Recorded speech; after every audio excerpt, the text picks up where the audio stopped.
morning, welcome to CATEX TV. My name is Frank Fortunato. Today is Tuesday, December 20th, 2016. If you want to follow us on Twitter, please go to CATEX TV.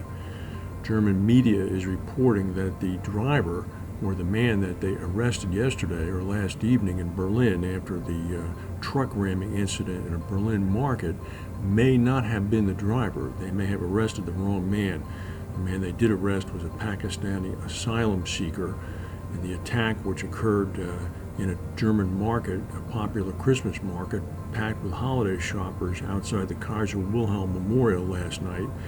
At least 12 people were killed when a truck rammed into the crowd of people that were congregated around a traditional pre-Christmas evening.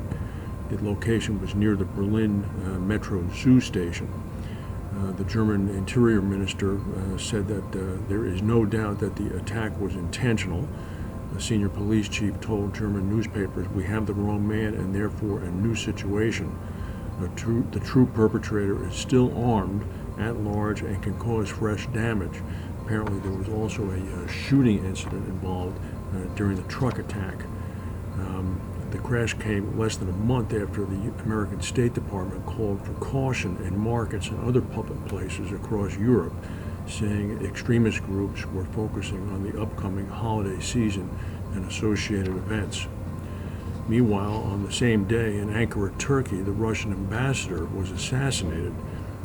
He was speaking at a cultural event. The man who killed him was a police officer, actually dressed in civilian clothes, who gunned down the ambassador Andrei Karlov as the diplomat spoke before an exhibition of Russian photos at an art gallery in the Turkish capital of Ankara.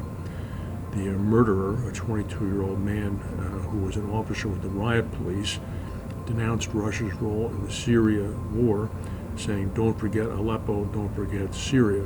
He was later killed in a gun battle with the police.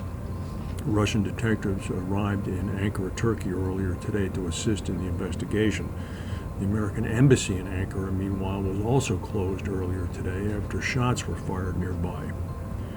Christine Lagarde, the International Monetary Fund's managing director, was found guilty of negligence yesterday in Paris for improperly overseeing a 2008 case when she was the finance minister of France. She has led the International Monetary Fund since 2011.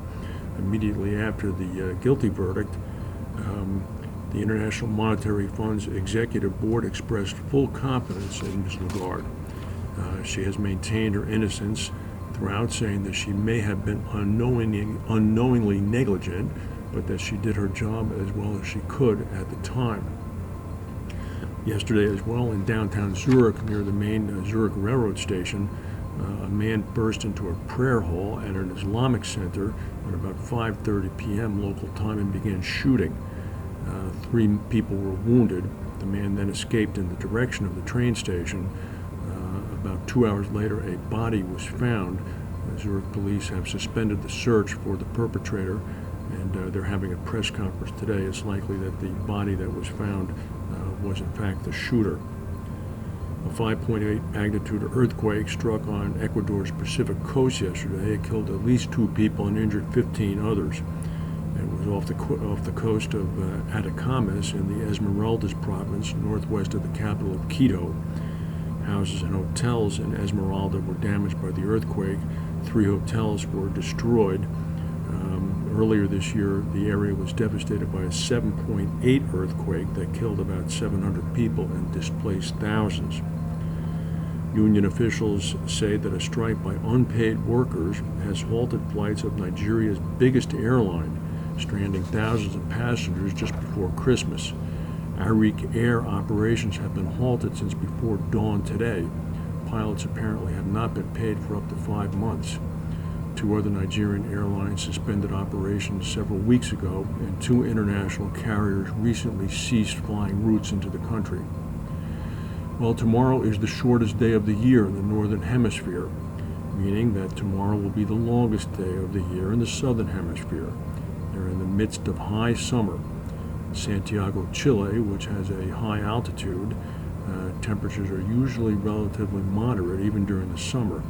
Santiago, however, has witnessed a streak of record-breaking heat. It recorded a maximum temperature of 99 degrees Fahrenheit. This is a record not just for the month of December, but for any month at all in Santiago's history.